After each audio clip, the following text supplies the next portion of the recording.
Hello and welcome to my video essay on how new multimodal technology has enabled us to engage with social concerns in more active ways.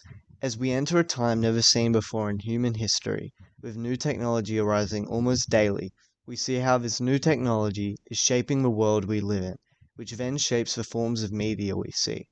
These new multimodal technologies have allowed for richer storytelling when bringing up social concerns.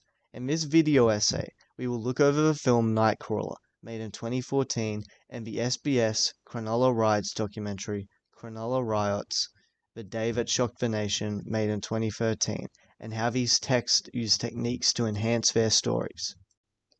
Nightcrawler is a film about the media's relentless pursuit of violent content. The audience watches the main character, Lewis Bloom, who is a stringer, which means freelance journalist, where we watch him as he films violent content and then takes them to news stations and gets paid for his footage. The Cronulla riots were an event that took place in Cronulla, located near Sydney, in Australia in 2005. It was a racially motivated protest against the Muslim and Lebanese communities after tensions had risen after the September 11 attacks. This video will be specifically looking at the Cronulla riots through the use of the SBS documentary Cronulla Riots, The Day That Shocked the Nation. Nightcrawler uses audio to create a contrast between what we see and what we're hearing.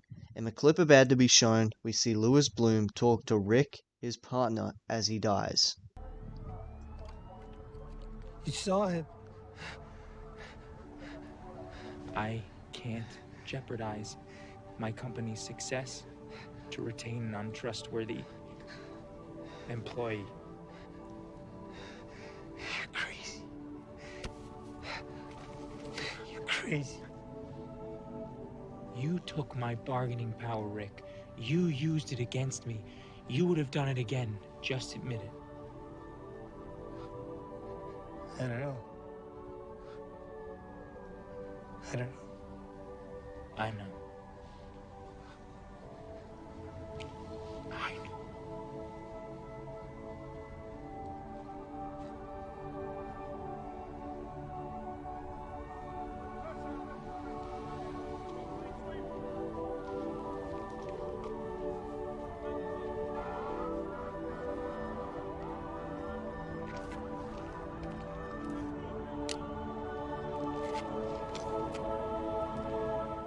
To anyone confused, the context is Bloom said it was all fine to come over and film, when it was not, which caused Rick to get shot but enabled Bloom to get a better money shot.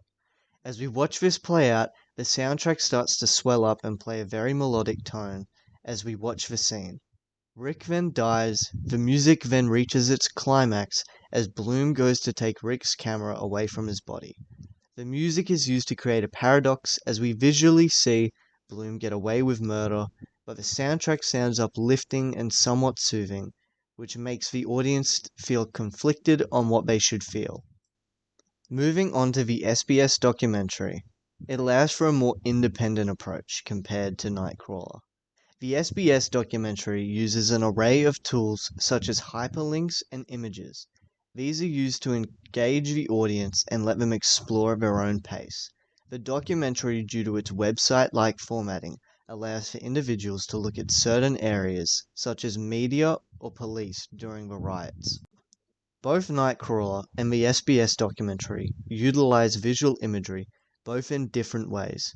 Nightcrawler uses different camera angles to portray different aspects of the film. Here, we will watch a clip, then dissect it. One guy inside holding the shoot box. Can't get that in right there.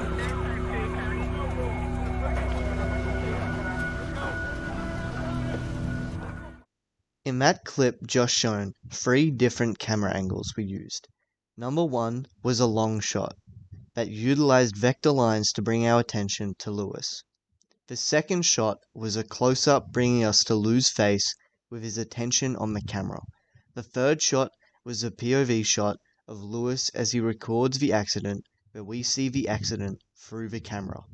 In that short 12 seconds, the film takes the viewer from an outsider's perspective, looking at Lou, to make us see what Lou sees. This is just one of the ways Nightcrawler uses camera shots to its advantage. The SBS documentary, however, takes advantage of visual imagery in a different way. The documentary uses archival footage, which is a photo or video which has been taken in the past.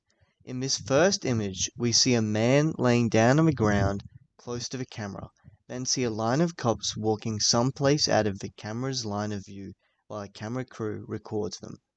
The next image has the technique seen in the shot in Nightcrawler, with cops creating vector lines to the man in the middle of the picture, making him the focus of the photo. In summary, these two multimodal texts use techniques like camera angles, audio, audience interaction, and archival footage to enhance the telling of their stories. As we go into the future, multimodal text will continue to be enhanced and more interactive. That's all. Thanks.